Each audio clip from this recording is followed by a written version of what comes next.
Hello, you're listening to Me and Paranormal You with your host, Ryan Singer. Because it's more fun to believe.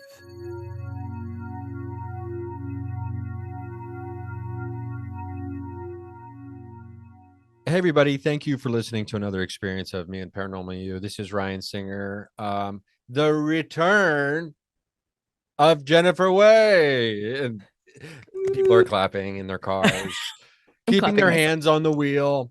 They're walking their dogs, snapping out loud in parks, emanating joyous sounds and gesticulations for your return. The host of the Selfconsciousness Podcast. I've been a guest on that podcast. No big deal.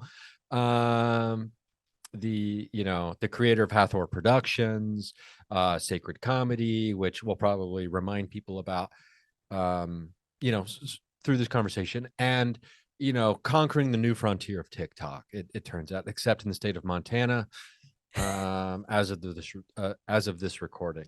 How you doing? I'm doing well. Thank you. What an intro. Damn. Thank you. Don't gesticulate too hard. No, I'm so excited to be here. I'm doing really well. Okay, well, Yeah.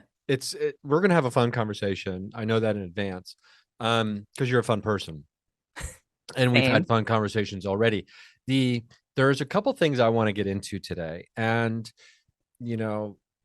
if people are not familiar, just go back about a month and a half or something. I think it was the conversation. We talked about your journey. We talked about Sacred Comedy. We talked about your career and coming up through school and TV and film production, and and then like the real life awakening after that, and then kind of being a intuitive spiritual counselor. And then we talked a lot about how you and I are very similar about like having a wide variety of interests, right? And if something doesn't hold our interest, we have to move on. Yeah. And sure. I think sometimes there are associations attached to certain titles or things that, I don't know, like if I ever decided like I'm done doing stand-up comedy, like it would be difficult for me to move on from that because it's been such a big part of my life for so long. And then there's also like the ideas and associations I have for what I think a comedian is, or what do I think about stand-up comedians? And they've always been my favorite people in the world when I was a kid and growing up. So it'd be like, oh, I'm no longer going to be my favorite person in the world. You know what I mean? To me, it was like the coolest thing that someone could do was stand-up comedy. So I'm like, oh, okay, so I'm gonna no longer try to do the coolest thing in the world anymore. I'm like, what does that mean if I'm not this anymore? And it's like, what are these fucking crazy attachments that we have for labeling ourselves, right? But the freedom of moving, the freedom of letting go, the joy of experiencing new things, I do want to talk, because I think a lot of people are resistant to do it. And I think we might know certain reasons why, but especially in the world of spirituality and, the psychic world, the self-help world, the life coach world, there seems to have been such an influx of people becoming life coaches, especially during the pandemic. And I'm all for that, right? But I want to talk to you today about what it means to like really be honest with oneself and let go of things. And also, I mean, because you touched on it in our last episode, and I'm kind of giving a very lengthy intro here, but we touched on a little bit like about just being like, this isn't for me. I'm not enjoying this, or or being honest about like, okay, am I doing this the way I want to do it, or am I being as good at this as I want to be? And then also the pressures attached to being in a position where you can have such insight into someone's life, and the responsibility that goes along with that, I think is, that's a whole nother like podcast series potentially. Oh yeah. But I guess all of that to say, So how are you feeling right now? I literally was wiping away grease from my mouth after I ate this nasty like sandwich with like mayonnaise. That's how I'm feeling. I was like, oh, is this like, Are did you I a grease up mayonnaise my whole person? chin? Well, it's a vegan mayonnaise. So it was like, A but it had veganese? separate, it was a veganaise, but it was a weird kind and like separated. And it's like, I was trying to eat it really fast so I could like make this. And then I was like, oh, as you were talking, I'd literally like wiped it away. So sorry, everybody. I heard everything you said. This is just my brain working. That's way too honest and specific about how I am. But maybe that's it. It's like I don't attach. I've learned to not attach to moments too much. Maybe humor is the helpful thing because it's like, oh, that's weird. I'm talking about wiping away grease as you're expounding on attachments and identities and things like that.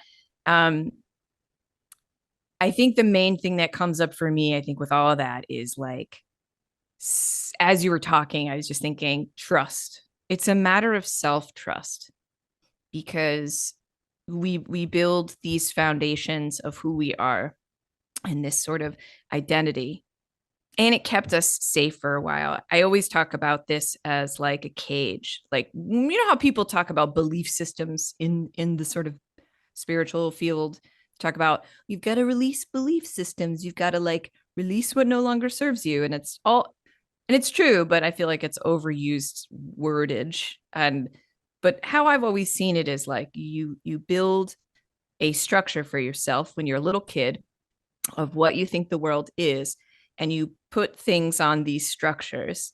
And when there's an earthquake, those structures, of course, can like tumble and rumble. But as you get older, you, with these structures that you've kind of really more of a framework to sort of look at the world and decide what the world is and who you are and what things are supposed to be like, with all these influences that you're sort of uh, trying to balance.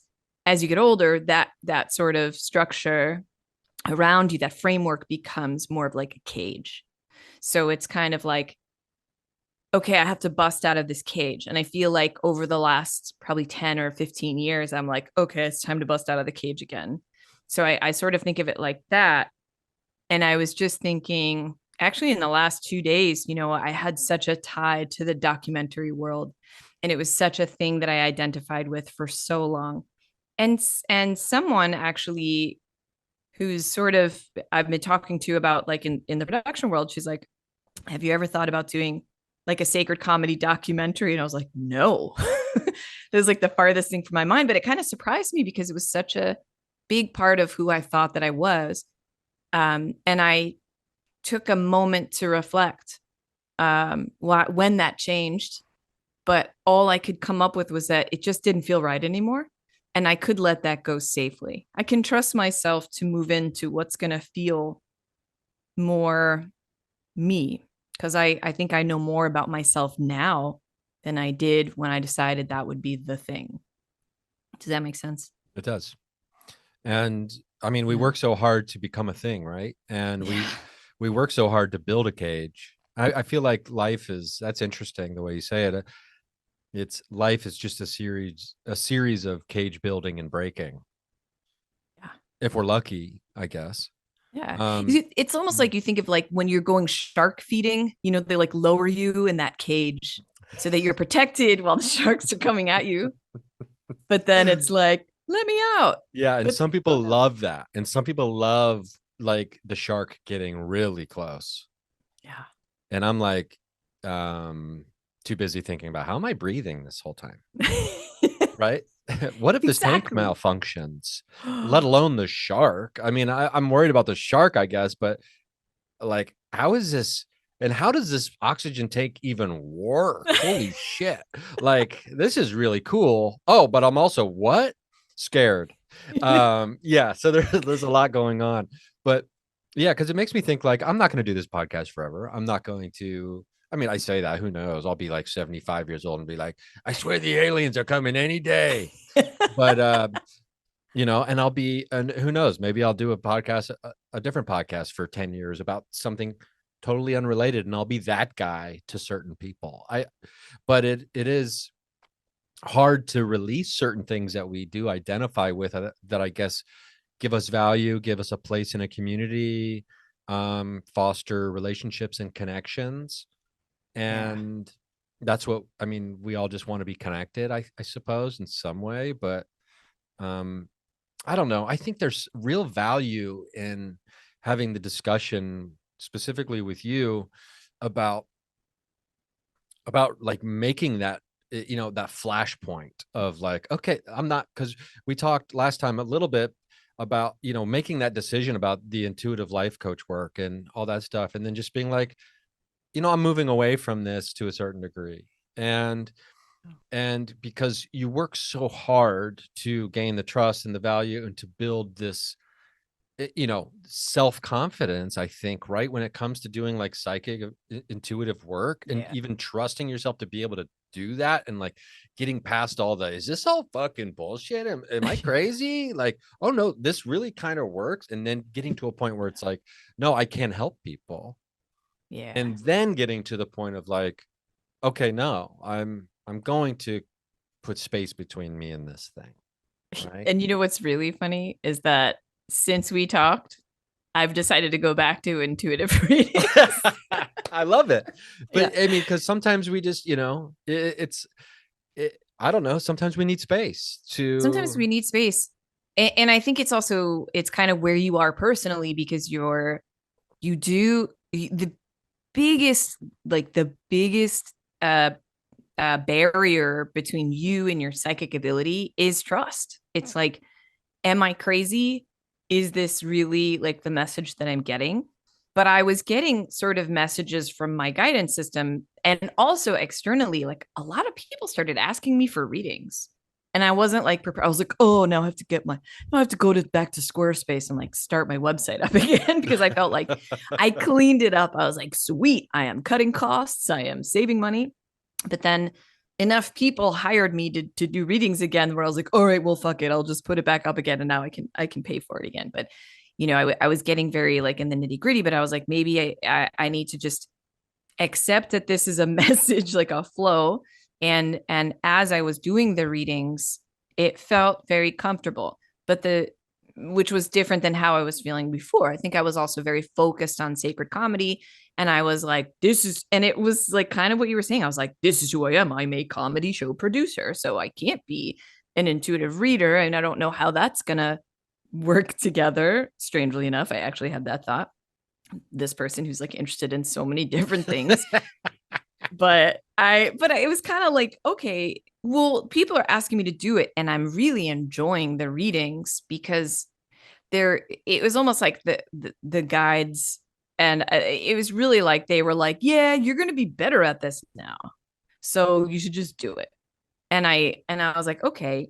And when I ever felt stuck and I wasn't getting information, it was just a matter of me thinking like, oh, I really want to make sure I'm giving this person correct information. I'm nervous. I don't want to give them the wrong stuff. And that's process that you go through after a couple of years as working as a psychic. But then you kind of have to learn to get over yourself, because one, it's not about you, but it is about you. I don't know. I feel like I hate saying it's not about you, because it's always about it's always about you. But it's like, oh, all I needed to do to make this reading go more, and the message I kept getting was like, I just have to loosen it up a little. Like whenever I'm trying too hard, I'm holding the grip, and I had to just soften around it. And the more I softened, and the more strangely enough, I've been doing this visualization where I imagine my consciousness jumping into their energetic fields, and then just like looking around like I'm in a tank, like I'm in some kind of tank. And then it happens really quickly. But every once in a while, I'll do a reading with someone who's not very open, and I'll kind of move that into more of like a healing session, um, which I still don't feel 100%. It's like, I think there's that idea that like, I'm not a therapist, I'm not a psychologist, so I shouldn't really be counseling people that way. So I sort of tend to dance around that part. But it really just comes down to this confidence level, or like, do I trust myself to be able to really help this person on a healing like level? Like the reading, I'm giving them information, but it's very top level and it's very general. So usually when you're reading skeptical people and you're getting only like general information for them, it's the worst because they're like, oh, of course you would say that, because it's like, follow your joy. It's like, that's what your guides are Pay saying. And it's attention to like, your oh, overall health. yeah, Yeah, no, exactly. Drink water, yeah, go like sleep more.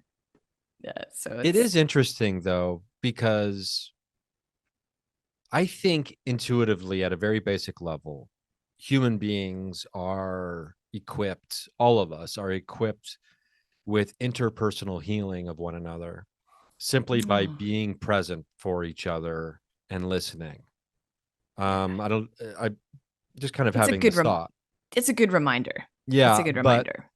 now granted, there are obviously more advanced levels and ways to help people heal. And I'm in no way being like, we don't need these.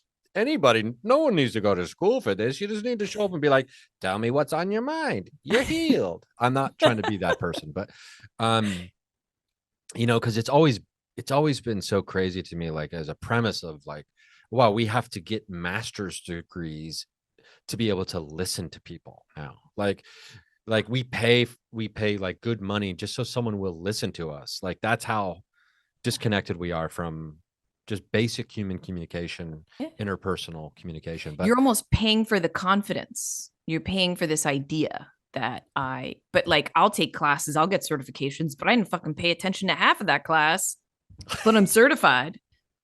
I'm certified, everybody. So I'm it's like I can certified in fall paying back on it. attention, even though I didn't pay attention to the I certification didn't pay process. attention, I was like, I have a binder filled with notes that I can refer back to. But the truth is, I don't feel any more qualified than I did beforehand. I just listened to a lot of psychologists talking about psychic ability in terms of nervous system instead. It was like a somatic class. Oh, And I was okay. like, it's the same shit, you guys. It's the same shit. And they're like, no, it's really more about like a nervous system I see. communication. And I'm like, it's the same thing. It's like literally the same thing. I'm So it's just like, imagining Jerry Maguire, you standing up in the middle of class, like, it's the same shit, everybody. Who's coming with me? And everybody's like, really, but I think I'll say, after getting certifications, because we live in America, we live in the modern day, and I feel like, coming from a good home, I should be educated and I should have the knowledge and I should have that background so that I can make people feel more confident that they can work with me because I can understand more. But the truth is, I I really am going back to what I already know or feel or sense intuitively. But the only difference now is I use different language for different people. So if it's people who are skeptical, and I truly believe all of them are correct. So it's like, if it's people who are skeptical, I'm very much like, I talk about energy. I talk about, like, I make it sciency. Science is not supposed to have a Y at the end of it. This oh, feels come very get science. your doctorate in Sciency 101. Come be sciency with us. We talk about cells and such. Stuff and What's the deal radiation. with magnetism? Um, Yeah. so you But it's like, adapt. it was You're enough. adapting, right? I With adapt different people. according to kind of what's going to help them what's going to unlock their level of understanding so that because we have all these things that we're holding on to, kind of going back to that. It's like we have these preconceived ideas about what things are supposed to be, what they're supposed to sound like, what they're supposed to be like.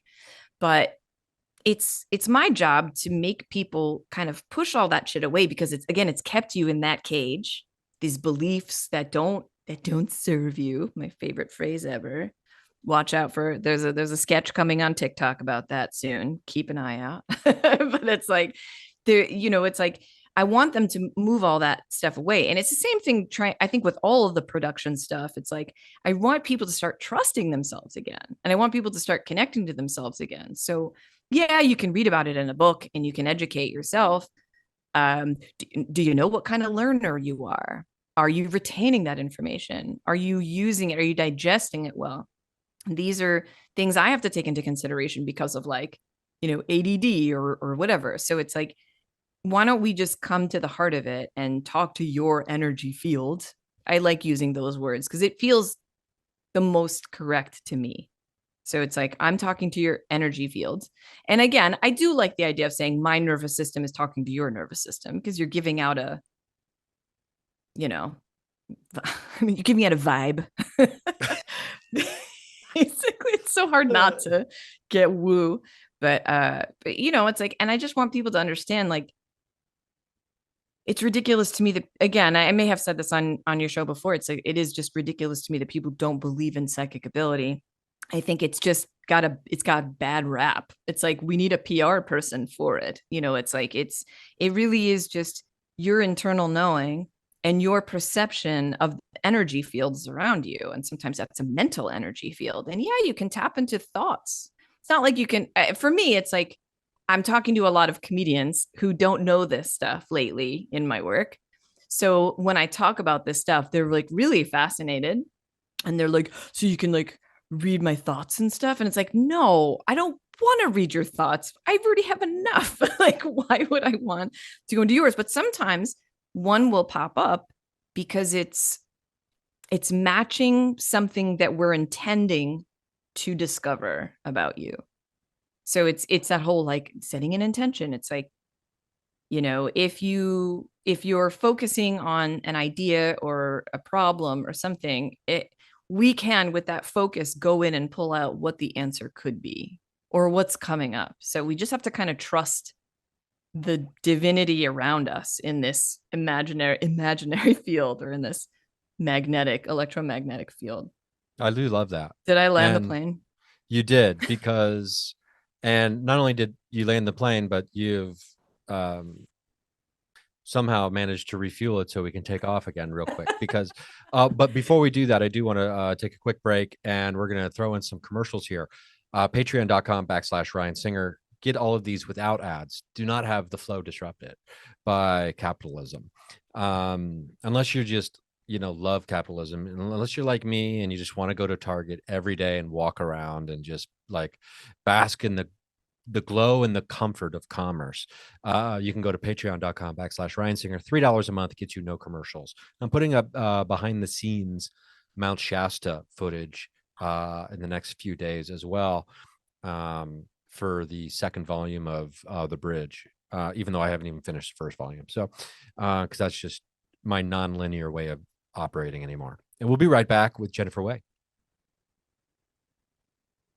And we are back. And gosh, I want to talk about trust. I'm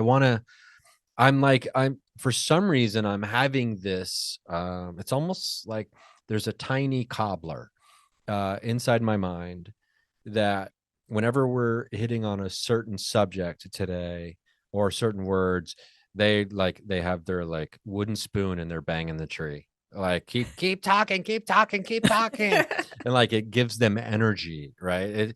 It almost as if it feeds life to them, and which breeds excitement. And so like I've got this really excited miniature cobbler, I guess an elf, inside my brain, clamoring that we talk about trust, because I feel like there's going to be something really here about when someone is getting a reading and someone is given information, or if someone is tapping into their own abilities to do such, like the idea of how do you hold trust? Like we can have moments, right, where we're like, holy shit, that was a great moment. Oh, wow, that changes everything. But now it's like, where's the stick to itiveness? How does it hold? That's the fucking hard part. Mm-hmm. And if, you it's like we all have these like moments of being knocked off our horse, right? Or Yeah. Zeus's lightning bolt comes down and strikes us. And then, you know, a week later, we forget that we fell off a horse. It's like, how is it? I'm curious about your insight into like being able to like hold on to this stuff, and how can we make it stick? And I know maybe integration has something to do with it. Yeah. I think that it's not about holding on to it. It's about um being in the resonance of it. Mm. And that's a shift in how we look at it, which is part of the deal. Cause it's like there is a fear of like just letting go of the reins and kind of getting into that energetic center of yourself. And whether you can sort of step outside and observe and be like, I am not trusting shit right now. Um, so I'm just gonna, the famous word surrender. It is again, it's like it's interesting that you were using the word hold, because it's like it is more about the loosening the grip. Because that flow is always there, it's kind of like a blind trust type of a thing. I mean, it's literally a blind trust for me because it's like I'm not seeing this shit. I can see it in my mind or I can hear it in my head. And I spent the better part of my life not listening to that or thinking it was just me. So it's a practice to, I mean, the first part, it has to be compassion for yourself. It has to be compassion and always coming back to a place where you're like, you almost like you're the kind, gentle parent. I had that parent at times in my life, but the majority of the times that wasn't my parental experience with my parents. So it's like this sort of encourage, but I had it with grandparents and stuff. That sort of gentle voice that's like, Jen, maybe just relax a little. Maybe just trust this. Maybe trust yourself that you are going to be able to deal with it. You're going to be able to handle it. The more you look back on your life, you can see how you've handled things. You're going to figure it out. So why not stress less? And I think because I've had so much anxiety and stressing over things and being hyper aware and analytical, ruminating on things, I just got tired. I just got really tired. So now I'm like, yeah, just like resting and because I also realized that it's a great trick to like tell yourself, I just lost my train of thought. Let me try that again. It's like it's you're sort of like when you worry and when you're anxious about stuff, you're spending a lot of energy. And there's nothing that worry or anxiety does to make the thing better or work better, or it's almost always going to fuck with your energy in a negative way to worry or to ruminate or to be anxious about something. So knowing this and trusting that that's the truth, that's always the case with you, or I'm pointing to myself with me. And it's like, okay, so knowing that that's not going to do anything to solve this issue, why don't I just not be anxious? Why don't I just not worry about it? Because the outcome is not going to be affected by like, well, if I worry more, it'll be like I'll have more control over the thing happening the way I want it to. But it's like, no, like everybody knows it doesn't work that way. All it does is it fucks with your own energy. So it's like, so I try to take that perspective. It's like when I'm worrying about something or when I'm anxious about something, it's like, okay, don't here's where you can take the easy way out. Be lazy. Don't worry because you're expending energy that doesn't need to be expended because it serves no purpose other than to fuck you up, really. And so it's like it is a level of like sort of understanding yourself, what upsets you, what makes you anxious, and learning to step outside of it as much as you possibly can. Again, practice doing it over and over and over, never perfecting it, just doing it, and being like, okay, how can I be nicer to myself here, or how can I punish myself just a little bit less? Those were my issues for a long time. I was like, I beat myself up so badly, and I didn't know I was doing it, but I heard from everyone around me. They're like, you're really hard on yourself. I'm like, wow, I've been hearing that for like 30 years. Maybe it's true. I guess But everyone I'm like, around me isn't crazy. I know. It's like, you're just too soft on yourself. Maybe that's the case. But I assumed you had to be hard on yourself to get shit done. But it's Yeah. like, no, But I've been getting a lot of messages lately that it really is a matter of releasing. And here's another word that always helps me, and I'll offer it to everybody listening. It's the word soften. And when you hear that word, you can like take a breath and just even in your body, like right now, soften everything and just start to feel things shift a little bit and know that it's like that song hold on loosely, don't let go, or whatever Oh was yeah. like I mean, if defined some, me yeah, in dating. Why can't I have a boyfriend? Ugh. Like that was my life. But does that answer yeah, it does. And or I mean, help? I do love the word soften, like feeling it in your body. I mean, my body's already soft. So, I mean, we're Yeah, halfway there now. same. Just incorporate it. Um, and energetically and just like, emotionally and like intellectually trying to, release that idea that, no pain, no gain. You got to be hard on yourself. Um, and I mean, it's a product of the system we live in. It's, if you're not on the grind, you're a failure. Like, why don't you have excess? You haven't succeeded. It all kind of stems from that, right? Or I it's all agree. part of it. And 100%. and so especially when you start like trying to navigate your way through the murky waters of the woo, where That's got to be a t-shirt. the mur- it's like, Navigate through. it's like there's a big sign there that the state, the county, the city, or whoever has put up a big sign and at the edge of the murky waters that just says, don't swim in here, it's not good for you. There's probably poison in this water, or scientists don't think this water is even real. And Yes. like, so why would Yeah. you go swimming in something that's not even water, that's not even there really? And then Yeah. meanwhile, there's a bunch of people, you see people jumping off rope swings off of trees, and you're like, but it looks so easy for them. How are they doing it? Why can't Yeah. I do it that easy? And then it's like, okay, here we go again. Now we're doing comparison view. And it's like, Yeah. that's not what this is about either, right? Yeah. Those people are not reading the sign. Or maybe they kept coming back to the waters and they kept reading the sign and then they saw the other people and they were like, maybe it's okay.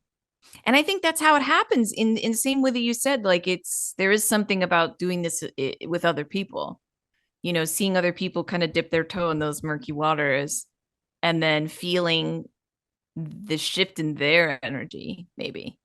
I don't know. I feel like I've never known people before and after any large spiritual shifts. I've only completely changed friend groups from one to the next, like which sounds horrible, but I do happen to be friends right now with a lot of people um who are not woo, like they're not like us. They're not like taking in a lot of this information, investigating it, talking about it with friends, living it, experiencing it, really getting into those murky. Well, we're like the murky waters are all over us. We've hit the bottom. Like we're good. We're definitely like chilling in a raft right now. But I feel like it's exciting to see because they're open. So it's exciting to see their reactions when I do talk about this stuff. It's pretty funny because it's all these comedians who I'm working with and who are like helping me with sacred comedy. And they're very much like, when are you starting a cult? Like, I never thought I'd be that person, but I think I'll start, I will join your cult if you're open. And I'm like, yeah, no, sure. Um, cut off your family. No, I'm just kidding. I think that, yeah, I think it's just like, it's a completely different Yeah, it really vibe. is. And I'm I just gonna mean, keep well, saying that word. I It's a do different think vibe, Brian. it's a You know what I vibe. mean? Well, there is a vibe. And the It's word a vibe. vibe has become a word in the last, 3 years, 4 or 5 years, because the people in the woo-woo world have been talking about vibes. And more people are resonating with the word vibe and understanding that, oh, there is a vibe. And then it becomes now, it's like when your favorite band gets played on the radio, right? And you're like, oh, well, it's on the radio. And some people are like, oh, you don't talk about vibes anymore, they're on the radio.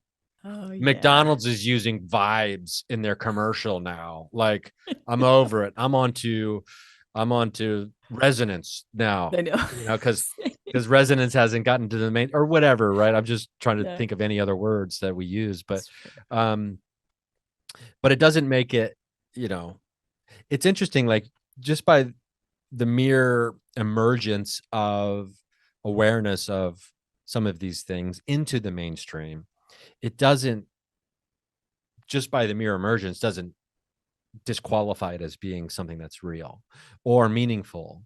And Yeah. ideally, mainstream, everyone embraces vibes Yeah. and resonance and all this other stuff. And to me, that's like a moving forward or a moving in some direction. Necessarily, it doesn't have to. Yeah. Forward is, kind of has connotations, but Yeah. um It you ain't know backward. I agree. I think that it's a good thing that people, because it's also a way you can show them that, because they've it's such a ubiquitous part of the language at this point, like it's just saturated, that Joe Schmo, sorry Joe, like you're the person who doesn't consider anything spiritual or even is like pushed away from it, they understand what vibe means. So it's kind of like, whether you think about it or not, it has infiltrated your own language. So it's like you can say that to people who are skeptical. It's like, you know what I mean when I say it's a vibe or whatever. That is all we're talking about. It's nothing, you don't have to assign this mystical sort of, again, like a framework of that Judeo-Christian monotheistic sort of viewpoint of it, like the devil, the angels. You don't have to do that necessarily, but you should know enough about it to be able to strip that away and see that that has framed your vision around anything. This is kind of random, but I think this is also very common, that so much of New Age language does come from a lot of like very Christian type of things. Like the idea, and I don't think I realized this. I feel like the idea of ascension, I could be wrong about this, but it just strikes me, because I don't read the Bible. I've never read the Bible and I don't know anything about it. I'm like gladly ignorant of it. Respect people who are into it. Awesome. Don't put it on me. That's okay. Like, don't tell me God loves me. It's like, I love myself. It's enough. It's fine. Cool. But whatever. Like, why don't you worry about? But it's like, I feel like there's this, like, the idea of ascension is very much like a Christian type of idea. Do you find that? Or am I just making that up?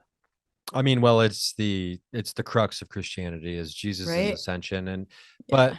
and it comes from something even older, certainly, that Christianity, I'm sure, kind of not co-opted necessarily, but I mean, it's this idea of ascension, I think, it's had certainly different forms. And Yeah. I'm going to be speaking way beyond my pay grade here, but when it comes to the symbolism and the figurative nature and the metaphorical talk in writings of trying to explain the unexplainable around us and then personifying it through gods. And I was just having this conversation earlier this afternoon. It's just so funny, like so many of the same things are coming up, and that I haven't even like been like, I was just talking let's talk about this, I that know. you've been bringing up, so this is really interesting. Yeah.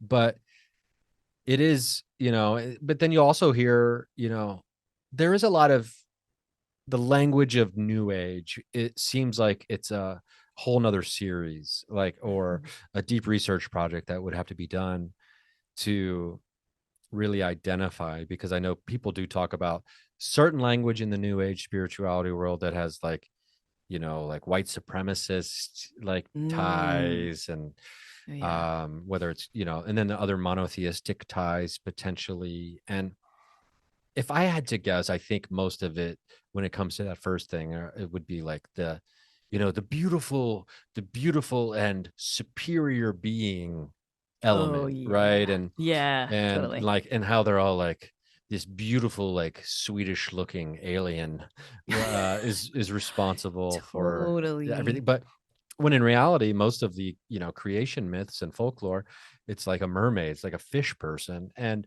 you know Yeah. uh and there's no mention of like, white, black, brown, whatever. Yeah. It's just like part fish. Yeah.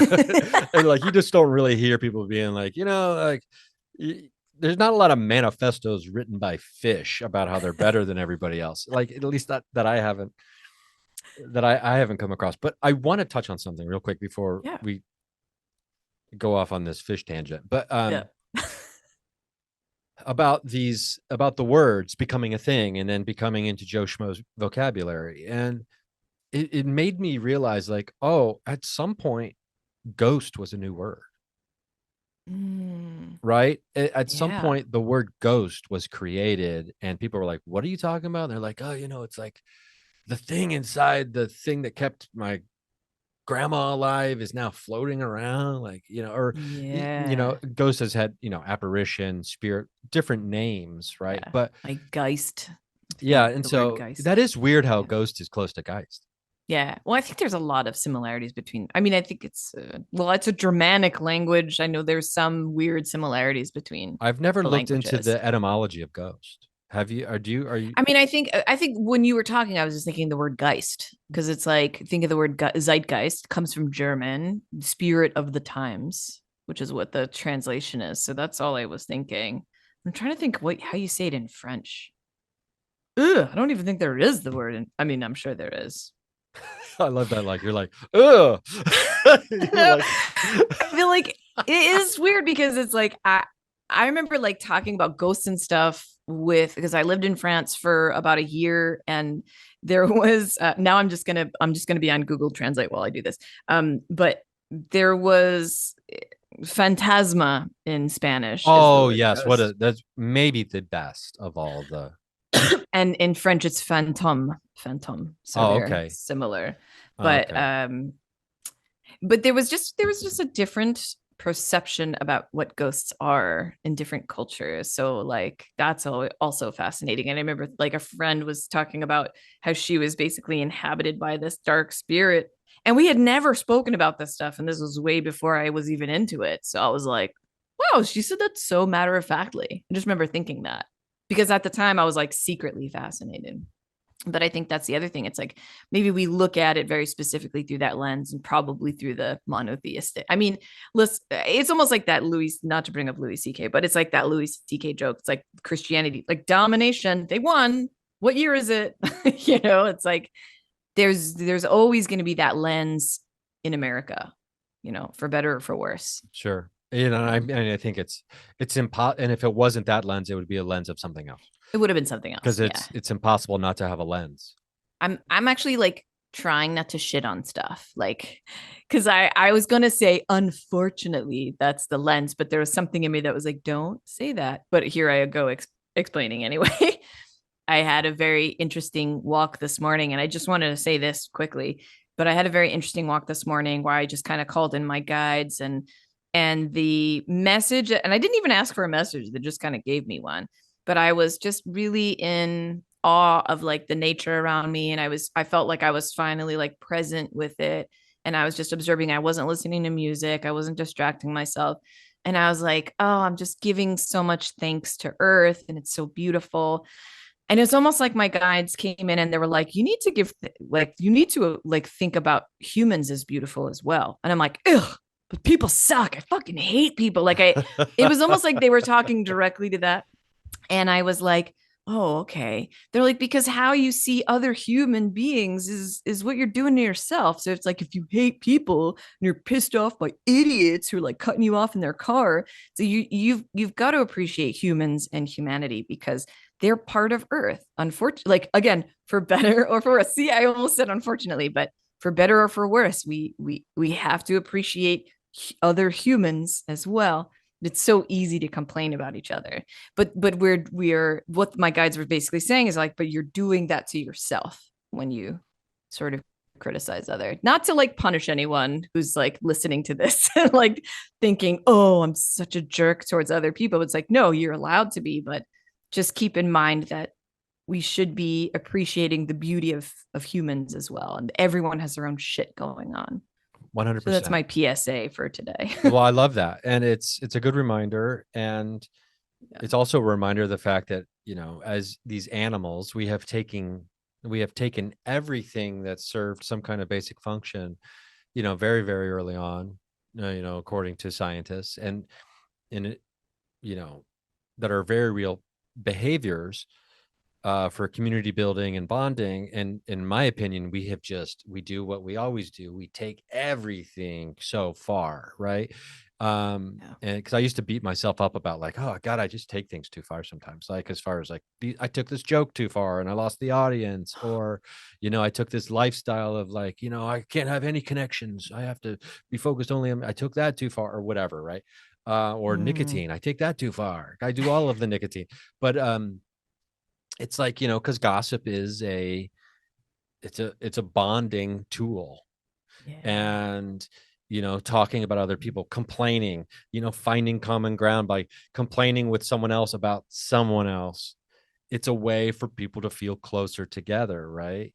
And now we've just taken that and we've exploded it to the maximum and beyond, right?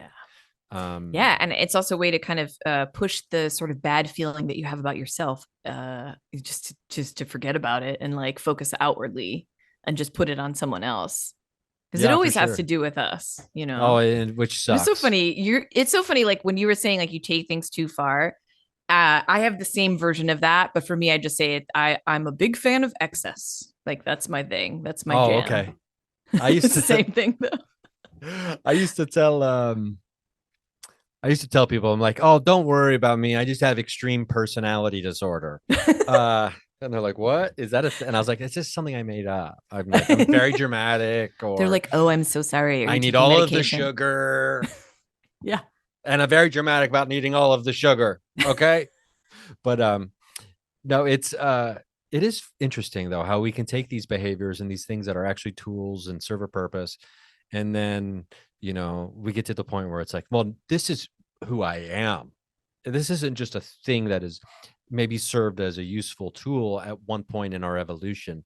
Now, this is a foundational piece of my personality.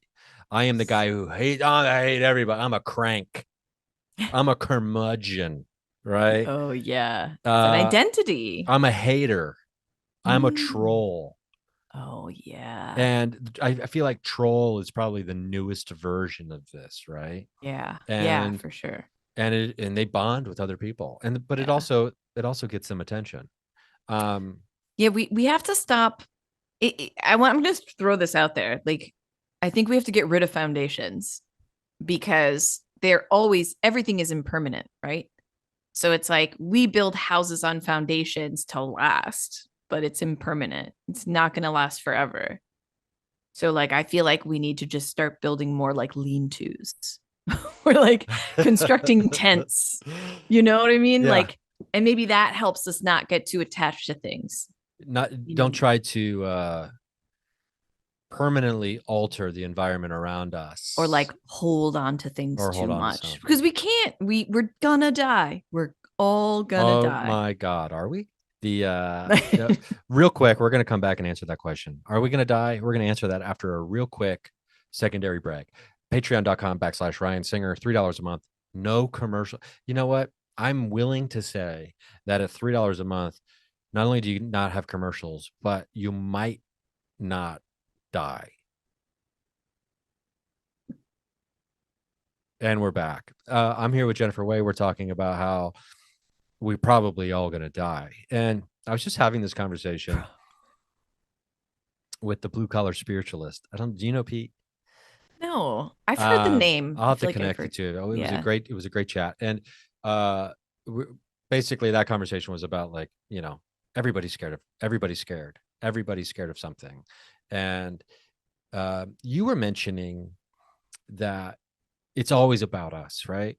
And it's such a bitter pill to swallow. And unfortunately, it's a bitter pill that I have to swallow every fucking morning when I wake up. And I'm like, okay, I got to take my fish oil. I got to take it's really about me pill. It's just like, and it's always the biggest pill and the grossest tasting.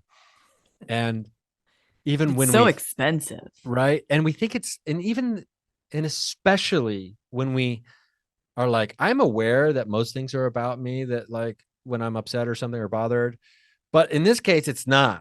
in this case, it's just this person's, and it's like, okay, that's even the okay. Open up, because here comes even now. You have to take 3 of these pills. What is like? Mm. I don't know. I don't know. I think it's a balance.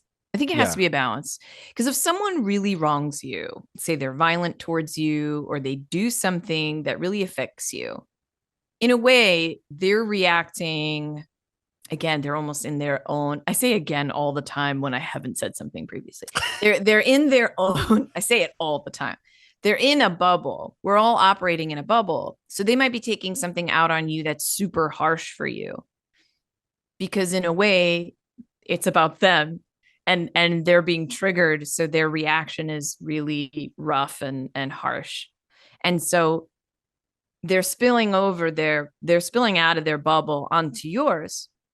So if you talk to them, if that affects you and that hurts you, it's not necessarily just about it. It's about you because it's affecting you, but your either anger or disappointment or defensiveness really belongs with them because they allowed it to kind of spill over. So I feel like it is always about us, and it's also about others at the same time. And I think that the reason I say this is because my husband says this about me all the time. If it's like I'm having an issue with one of my kids, and I'll be like, I'll be really stuck on something. He'd be like, "It's not about you. It's not about you. It's about them." And I'm like, "No, but it is about me because I'm their mom, and you guys need to live with me. And if I'm trying to explain something to you that I need people to understand or take responsibility for, then yeah, I think it's kind of crappy to say to people, stop making this all about yourself. It's like, well, there's not really another state of being because it's not really good. And I think you know this. It's not great to be completely empathetic all the time because we're ending up assuming responsibility for other people, which we can never have because the idea of being sovereign and sort of centered in our own energy is being responsible for our own energy. And I think we've in community we can be responsible for ourselves and be like more interdependent as opposed to like codependent. I know Jessa Reed talks about this a lot too, but it's like it can be all about you in your bubble.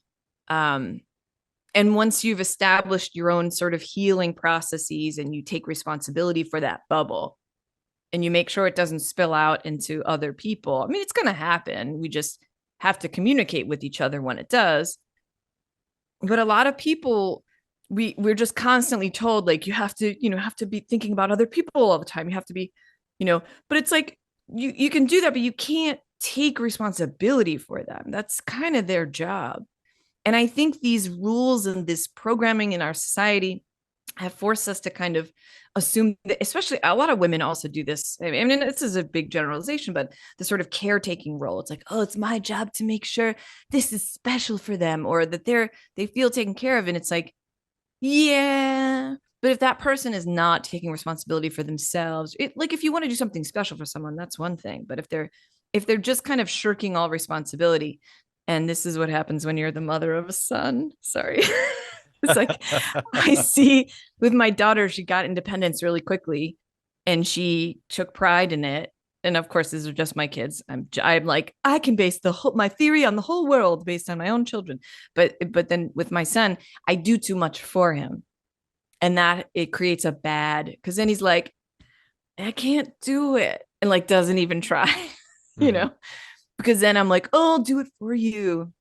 And it's like another weird dynamic where I have to learn. I need him to take responsibility. And if I'm over caring or like overcompensating for his shortcomings, like that's not going to help him.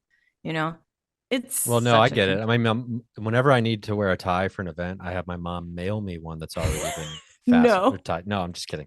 Like that would be so funny. I had to learn to tie a tie very early on when I was a kid at Catholic school. But Oh yeah. it is it is fascinating though because oh God, like I mean the boundaries on empathy, right? I think is kind of what we're talking about, and it's not Yeah, something that I've exactly. ever, I don't. I haven't really thought about that, or as like, out loud, or discussed it in a meaning, like in a very pragmatic Until way. now. Um, God, that's but I guess that's part of like the energy bubble, though. I guess like a protection for self, and I guess that's a big component of it is, not letting people, I guess, hijack your empathy, like empathy Yes. hijackers. And Yeah. and I've been the person who, because I mean, there's a fine line between being empathetic and being a devil's advocate, and then also making excuses for people. Yes, exactly. I think you said it way better. Because you can still have empathy for people and still care for people, especially people who really need help, and it's really important. We also just don't have a. This is one thing I will say about Christianity. There's an amazing care for those less fortunate. Every time I've ever donated things, it's always like a church, and these people are working really hard. They're very dedicated to helping other people. I think that's a real thing, and that's very important. And we don't have enough in our society set up to take care of people who can't take care of themselves. Like we think we do, but now they're just trying to like slash all the budgets for it. But the truth is, it's like as a community, we need to care for all of us. Everybody needs to kind of make sure people can, but if you're, it's that whole thing. It's like if people are drowning, and you're all kind of trying to swim your way out of the water, it's like, and someone's going to hold on to you and can potentially drag you down, because they're not trying to swim themselves. They're just, let me just grasp onto something else. So it almost comes back to the idea of holding. We're holding on to Yeah. something a little too tightly Yeah. I mean, and I not do love, swimming. I love how it ties back. And then, also the thing from the very beginning about, we were talking about, you doing readings or psychics in general. And it's, you know, it's not about you, but it is about you. And then, that circled back into you know, the things that bother us. It's like, it's not about you, but it is about you. Yeah. And which seems to be a theme of today as Yeah, I was like, well. good luck titling this episode. How you're It's just gonna going to be do called "It's Not About You, but It Is." Yes, it. you. Dot dot. Uh-huh. You. Parentheses. Stop I'm making fucking this talking episode. about you. Just keep Yeah, going. yeah, yeah. You know? Um, I'm curious if, like, in the journey of like being a mother, especially, gosh, I could I can't even fathom that. Listen, if you've Um, been a kid, you can fathom it. okay, so I mean, I have been a kid, and many would Yeah, argue that we I all may have. still remain such. Same. Same. Um, these, like, whether it's trying to balance all of these things and trying to integrate all of these understandings, it has to be very overwhelming for people who are brand new. And because it's Mhm. overwhelming for those of us who have been fascinated, if not actively integrating, at the very least, fascinated by these subjects and self-help books and woo-woo Mhm. books and Yeah. spirituality, like, reading the Celestine Prophecy 20 years ago or things like that. But if you're just coming to this stuff, and there's so much information available nowadays because of podcasts, etc., it's got to be overwhelming. I, I I'm I wonder, like, what would be like a good way to start. Um, I guess I've never even thought about, like, Yeah. what's a good starter kit for like the paranormal. Maybe just Yeah. reading a little bit about Bigfoot, or you know what I mean. But Yeah. it's like, it's so much. I think it's important for people to trust themselves, to trust or to recognize what sparks the most in them, the sparks the most interest. I always feel like, especially if I'm working with someone one on one and we're talking about healing, like there's so many layers and there's so many things to heal. You're never going to get to all of it. So, what we talk about is what's coming up for you this week. So, it's like that. I think of that as like the electric charge. That's the charge. That's where the feeling is right now. So that's where we go, because that's what's coming up. That's kind of like our little sort of flag that's like, this is what's happening. This is what I want to focus on. So I think it's the same for this kind of stuff. It's like following what really interests you without restricting yourself. So, like, I think I've mentioned this before. For me, It took a long time for me to just accept that I was really interested in something super weird, and that was channeling. So that's kind of how I started. So I found one thing and I liked it. Then that led me to something else. Didn't like it. Bad experience. Okay, well, I'm going to try something else. And it's like a natural pursuing of what you want to eat. It's like, because you're hungry, your mind's kind of hungry. So I feel like, for anyone who's just starting out, it's like, it's just really important that you listen to what it is that interests you the most, and just start working on that first, and just doing like one thing at a time, because it is overwhelming. And I do truly think that whatever kind of pops up for you, let's say you're going to YouTube school or something, but it's like whatever pops up for you is kind of what you should be paying attention to. But it's also very important for people to understand their own context and observe themselves when they're taking in information. So it's like, does this mean something to me? Does this really pique my interest? Do I agree with most of what they're saying? Do I disagree with most of what they're saying? So that's kind of how you find your compass, I think, depending on, you know, and again, it is a matter of trusting what's attracting to you, like what's most attractive to you, like what you just want more of, and then just going down that road, and not worrying so much about what you might be missing along the way. But you'll get to, again, again trusting that you'll get to it when you feel that spark of curiosity I or interest. love that. I love this idea of lean into what is sparkling. Yeah. And, yeah, that's, it's got to be interesting. And You can say heart led. That's like another heart led. woo woo Okay, I way of like that. saying it. Yeah. Didn't they ban that? And you're not like, you can't move into my heart is lead based. I have a lead based heart. I Oh my tried to God. paint over it, but the paint is chipping. Oh Lead shit. paint Well, chips. this has been fun, Yeah. as I knew it would be. And that's not just Thank because we set an intention for that. Um, I love this idea that, it's not about us, but it is. We have to, embrace it, stop running from it. It doesn't make us a selfish, egotistical person if we realize that it is about us in everything we're doing, because it's us interacting within this thing. Yeah. You And can't be centered if you're pushing yourself out of the way. yes, and it's, oh, what's really fascinating? Sorry, I cut you off. Here Well, we go. well, no, it's like, it is about us. But like, I mean, how do you define the word us? I mean, it's a Yeah. plural. To me, it has, a plural connotation. It's a it's literally about all of us. And which I guess is, you turn me upside down, you get we. But there's some old fourth grade magic tricks for you. Try putting that in a calculator. Wait, what? No, that's a different thing. Love that. So the Self-Consciousness Podcast, Yes. sacred comedy once a month, right? Yes. Except for Uh, July. We're taking the break. taking, I mean, July that's the only month of the year that didn't have school when I was a kid. So I applaud you taking a break Oh, to yeah. celebrate my birthday all month. Oh, Well, happy birthday. Yeah. the me and the billion other people that were born, because there's what, 11 billion people on the planet. Oh gosh, I have no idea. That's So let's overwhelming. just guess there's about a billion people born in July. Yeah. If we're going, I wonder what month has the most people born. Is The there a way to magic of find that out? editing.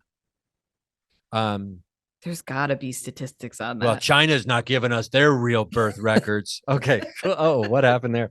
Who slipped in there? Conspiracy Carl showed up. Okay. Um, We love China. Great. We love them. They're we great do. comrades. So you can find, you release episodes about, it looks like every week or Yeah, so, every week or so, let's say every three week, two times a weeks, month. 3 times a month. Yeah. You can go to jenniferway.com, and it looks like Yes. everything is over there. Info on Yeah. sacred comedy. What's the TikTok? The TikTok is Sacred Comedy, and we are okay. Sorry, but quick news update. The Uh-oh. CDC tracks birth data nationwide. So in America, we'll say July through October are the busiest birth months, Oh my God. with August typically having the highest number of births. So Oh, people are getting busy in December. in between Thanksgiving turkey and Christmas Yeah. nog, they are Yeah. So knocking people boots. are just getting busy when it's cold. They're spending too much Makes sense. money on Christmas gifts and or other holiday gifts and can't afford birth control. Exactly. Or they're just getting very drunk off the holiday parties It's and like, stuff. I'm so cold, warm me up. It's a lot of that. There's not a lot of Just a lot of heating, snuggly a lot of snuggles. snuggles, a lot of, Yes. good movies come out. Yeah, true. Okay. True. Well, thank you for that update. Yeah. I know I So should. I was like, oh yeah. But sacred comedy. So sacred comedy on TikTok, we're doing sketches it's with the help ridiculous of stuff. It's it's ridiculous ridiculous stuff. stuff. We're trying to not be mean towards psychic TikTok, but we are trying to spoof a lot of what we see on psychic Well, TikTok. listen, So if people, and we kind of touched on this a little bit, but in a different way, if you can't have a sense of humor about yourself, I don't have time for you. I'm not trying to be an asshole, but my empathy bubble ends where someone's lack of humor about themselves begins.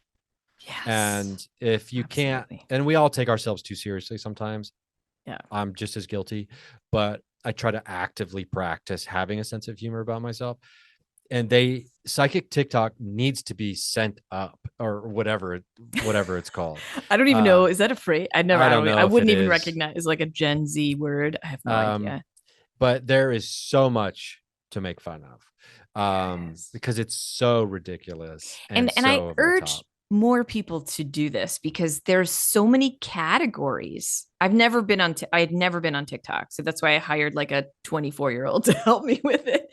But it's like there's so many categories of psychic TikTok that are just so easy. It's like, and I like putting things in boxes. So it's like, oh, we can do the genre of I have a message for you if you're seeing this. There's a ton of ones on that. Or like, I am an empath and a clairvoyant and a medium. And I have one where I Where you list a just do bunch a, of things you I are. list a bunch of things like, just go It's watch really it. It's funny. pretty. It's very funny. I've seen it. Oh, you Uh, have? Okay. yeah, I've seen the I'm a psychic. I'm trying to remember specifically. I don't want to Oh, spoil it yeah. for people. They can go watch Yeah. it, but it is it's like, oh, we ran out of commas. Um Pretty but much. and We I'm just all about a pulled ridiculous multi-hyphenate. things. I'm all Yeah. about multi-hyphenates. But yeah, no, I think Yeah. anybody who's genuinely that Oh, yeah. appreciates the humor. I hope so. And another friend of mine, Jess Rotundi, who's a very talented comedian and psychic as well. She's we're gonna team up for a sketch about just poking fun at like, oh, you have to kind of be on OnlyFans in order to be a successful psychic as well. Like Oh my God. you have to be like nails. You have to look like a no offense to sex workers, but you do have to look like very much like a va va voom kind of You have that's to like a elicit 50s sexual word. desire. You have to elicit sexual desire to have many followers. So we're doing a spoof on that. It's I gonna mean, be it really doesn't, some things never change, right? yeah. I'm just It's I'm just like giving it. I'm just giving the people what they want. we That's all. are we are probably 5 years away from, auto mechanic workers in thongs. I mean, it, like no industry is safe from the I the agree. need for sex appeal, right? So much so. Yeah, I know someone was doing breathwork classes and then decided to call it erotic breathwork and then got so many more people coming to the class. Maybe we So, should call it. We should throw an erotic in front of our podcasts. yes, erotic Although podcast I about think mine you. mine would be like, I would be like, people would be like, singers got creepy. Jennifer's got really popular. I wouldn't bet on No it. one wants to just hear a guy over here like, oh, yeah, welcome to the erotic paranormal podcast. Did you guys think about Bigfoot? Wait, I've got a psychic hit on this enormous message. Holy shit. See? Well, No, this everyone who's listening, just did you take that? Were you just more interested when we just talked like that? probably. I mean, Probably. how many reviews are we going to get about this? I can't wait to see. Um, well, this has been fun. Yeah. I'm gonna have to. We're gonna have to reevaluate the whole format of the podcast now. But and, just and also you're taking readings again. I am doing readings again. And yeah, we can even do a special code for your listeners. Oh, well, We just let can me know what definitely that do that. you want to. Ryan for how about we do Ryan for 10% off? Okay, Yeah. and 10%. I love that because I was thinking we were talking about cults and Christianity or Catholics. They take 10% of you're supposed to tithe 10% of your income. Cults I did take not all know of your. that. Oh, you didn't know that? Yeah, every Sunday you're supposed to give 10%. And cults take all of your money. So so Christianity or Catholicism is only about 10% of a cult. They're about 1/10 cult, I guess, in Oh that wow. by that model. This is how But pervasive it is. Like it was already in my brain. That's exactly what I was thinking. yeah, so 10%. So Yes. 10% to join 10%. Jennifer's cult Exactly. with the Type code name Ryan Ryan. with the code name Ryan. Just type it in for a discount to join the cult. Okay. Well, Yeah, this has been just for great. you guys. And check out the podcast. Check out Sacred Comedy on TikTok. Very funny stuff. Thanks again. And obviously we'll be speaking again, I'm sure. Yes. Bye, everyone. Thank you, Ryan. This was awesome. I had so much fun.